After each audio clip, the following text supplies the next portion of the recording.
அடிக்கடி தவறு செய்கின்றவன் அப்பாவி, தவறே செய்யாதவன் வாழ்க்கையில் மரக்கட்டை, தன்னை அறியாமல் தவறு செய்து தன்னை அறிந்து திருத்திக் கொள்கின்றவன் மனிதன் என்கின்ற சொற்றொடரோடு இன்றைய நிகழ்வுக்குள் செல்கின்றோம்.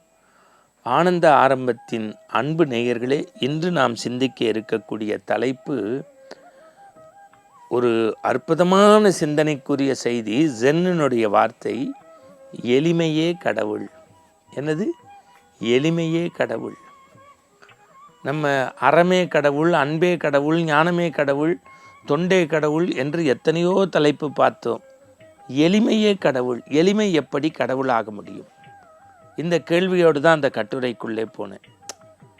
நம்ம கடவுள் அல்லது இறை தூதர்கள்னால் காவி உடுத்து, கமண்டலம் ஏற்றி, உத்திராட்சை வச்சு, மந்திரம் ஜபிச்சு, இது மட்டுமே அல்ல. எளிமையோடு வாழ்வது இறைவனுக்கு சமமானது.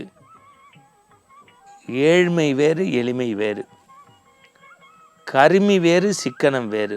நம்ம நிறைய வாழ்க்கையில் போட்டு குழப்பிப்போம். இப்போ 4 அடி அறைக்குள்ள பெண்கள் இருக்கும்போது 400 ரூபா புடவையில் இருந்துருவாங்க. 4000 பேர் கூடக்கூடிய கோவிலுக்குள்ளே போனால் 40,000 ரூபாய்க்கு புடவை கட்டணும்னு நினைப்பாங்க. காஞ்சி பெரியவர் எழுதுகிறார், அந்த பட்டு அம்பாள் முன்பு அவசியமா? மறந்துடக்கூடாது. கடைசி வரை தன்னுடைய வாழ்க்கையில் 80 ஆண்டு காலம் கதராடை மட்டுமே உடுத்திய மகான் காஞ்சி மகான். இன்னொன்று சொல்லட்டுமா? ஜென் வார்த்தைகளில் பட்டும் பீதாம்பரமும் நகையும், உண்பதற்கு அமிர்தமும், செல்வதற்கு இரத்தின கம்பள தேரும் இருந்தபோது அதை புறக்கணித்து விட்டு இலையும் தலையும் கட்டிக்கொண்டு, எதை? இலையும் தலையும் கட்டிக்கொண்டு மனம் போன போக்கிலே சென்று மகத்தான மாற்றங்களை இந்த மண்ணுக்கு விதைத்த புத்தருடைய எளிமைதான் சித்தார்த்தரிலிருந்து அவனை புத்தனாக மாற்றியது. எல்லாம் சரி, எளிமையாக வாழ்ந்தால் அவ்வளவு சிறப்பா என்று நீங்கள் கேட்கலாம். எளிமை என்பதே ஒரு தவம் என்கிறது ஜென். உண்மையிலேயே சொல்கின்றேன். நம்ம சொல்லுவோம், சில பேரை பார்த்தா அவருக்கு அவ்வளவு செல்வம் இருந்தும் ரொம்ப எளிமையாக இருப்பார். இல்லாதவன் எளிமையாக இருப்பதல்ல சிறப்பு, எல்லாம் இருந்தும் அதை துறக்கக்கூடிய ஆற்றல் தான் உண்மையான துறவுக்குரிய இலக்கணம். இப்போ மனிதன் நம்ம எதை துறக்கணும்னா, நம்ம ஒருத்தருக்கு செய்கிறோம்ல, அந்த செய்யக்கூடிய செயலினுடைய பயனை கூட நம்ம செஞ்சேன் அப்படின்னு கர்வப்பட்டு பேசுறது, என்னால் தான் அவர் முன்னுக்கு வந்தார், நான் அவருக்கு அதை செஞ்சேன், நான் உற்ற நேரத்தில் உதவினேன் அப்படின்னு பேசுவதை கூட நாம் செய்த செயலின் பலனை துறப்பதே உண்மையான துறவு. எளிமையே கடவுள்னு எழுதுகிறான். அந்த ஜென் குரு ஒரு தொட்டியில் தண்ணி நிரப்பி தினசரி குளிப்பாராம். அது கொஞ்சம் குளிர்காலம். தொட்டி தண்ணி ரொம்ப சில்லுன்னு இருந்துச்சு. அதனால வெந்நீரை ஊற்றி குளிச்சிருக்காரு. இப்போ வெந்நீருக்குள்ளே இறங்கினவர் ரொம்ப சூடாக இருந்திருக்கு. அந்த சூட்டை குளிர்விக்கணும்னு தான் சீடனை கூப்பிட்டு அந்த கிணத்துலேருந்து ஒரு பக்கெட் தண்ணீரை எடுத்து இந்த வெந்நீரில் நீவு கலந்து விடு கொண்டு வந்தார். பக்கெட்டை தண்ணியை ஊற்றினார், சில்லாச்சு. பாக்கி கொஞ்சம் தண்ணி இருந்தது.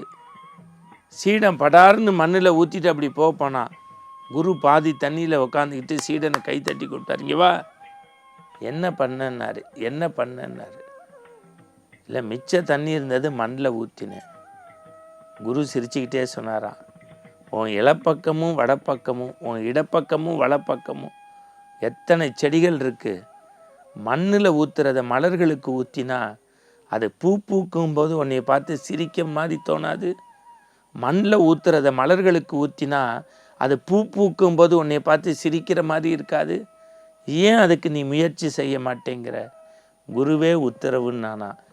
ஒரு சொட்டு தண்ணீரை கூட வீணாக்காமல் ஒரு குரு எப்படி தன்னுடைய சீடனை ஆற்றுப்படுத்த வேண்டும் என்பதுதான் வாழ்க்கையினுடைய நெறி.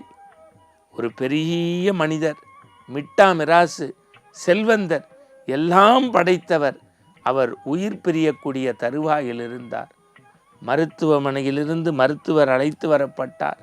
சுற்றியிருந்த பிள்ளைகளெல்லாம் கூடி நின்றது. 80 வயது அவருக்கு.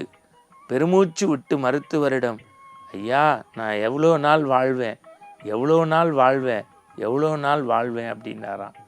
அதுக்கு மருத்துவர் உண்மையை சொல்லட்டுமா பொய் சொல்லட்டுமான்னாராம். உண்மையை சொல்லுங்க ஐயா, எல்லா சொத்து பத்திரம்லாம் எனக்கு இருக்குது, நான் எவ்வளோ நாள் வாழ்வேன். நீ எப்போ முதல்ல வாழ்ந்த சாவரத்துக்கு, எப்போ முதல்ல வாழ்ந்த சாவரத்துக்குன்னாராம். அப்படியே சுருக்குன்னுச்சான் அந்த அதிகாலை வேலையில். உடனே மருத்துவர் சொன்னாராம், கோவப்படாதீங்கய்யா, உங்கள்கிட்ட பொண்ணும் பொருளும் மணியும் இருந்தாங்க கூட நீங்களும் அனுபவிக்கலை, பிறருக்கும் கொடுத்து மகிழலை. கொடுக்காத மனம் வாழ்ந்தால் என்ன இறந்தால் என்ன, நீங்கள் வாழ்க்கையில் இருந்தீர்களே தவிர வாழவில்லை. இருப்பது வேறு வாழ்வது வேறு. இதே தெருவில் கோடியில் ஒரு விவசாயி இருக்கான் பாருங்க, தான் தேவைக்கு போக நெல்லை பிறருக்கு கொடுத்தான், கோவில் வளர்ச்சிக்கு காசு கொடுத்தான், நல்ல காரியம்னா தன்னுடைய உடல் உழைப்பை கொடுத்தான். அவன் வாழ்கிறான், நீங்கள் இதே மண்ணில் இருக்கிறீங்க. அவன் வாழ்கிறான், நீங்கள் இதே மண்ணில் இருக்கிறீங்க. நீங்கள் எந்த செய்தியை, புத்தராக இருக்கட்டும், இயேசுவாக இருக்கட்டும், காந்தியாக இருக்கட்டும், வள்ளலாராக இருக்கட்டும், யாருடைய நெறிமுறைகளை எடுத்து பார்த்தாலும் அவர்கள் இந்த மண்ணுலகில் நிலையாக வாழ்வதற்கு காரணம் எளிமைதான். எளிமைதான் இறைவன் குடியிருக்கக்கூடிய இதய கடவுள். எளிமைதான் இறைவன் குடியிருக்கக்கூடிய மத்துவர், ராமானுஜர், சங்கரர், ராமகிருஷ்ணர், ரமணர், வள்ளலார், வாரியார் வரைக்கும் தங்கள் வாழ்க்கையை, இதயத்தை, அதாவது தண்ணீரில் மிதக்கக்கூடிய கட்டை போல தங்கள் இதயங்களை எளிமைக்கு மிதக்க விட்டார்கள். அவர்கள் பாதாளக்கரண்டியில் பற்றி கொள்ளக்கூடிய பாத்திரம் போல, பாதாளக்கரண்டியில் பற்றி கொள்ளக்கூடிய பாத்திரம் போல அவர்களுடைய இதயத்தில் இறைவன் பற்றி கொண்டான். எளிமையே கடவுள் என்று அந்த கட்டுரை முடிந்தது. இதை கேட்பது மட்டும் இல்லை, இன்று முதல் நாமும் எளிமையாக, தேவைக்கு மேல் இருப்பது ஆடம்பரம் என்கின்ற சிந்தனையோடு எளிய வாழ்க்கை வாழத் தொடங்கினால் வாழ்க்கை முழுவதும் ஆனந்தம். மீண்டும் நாளை சந்திப்போம். வணக்கம்.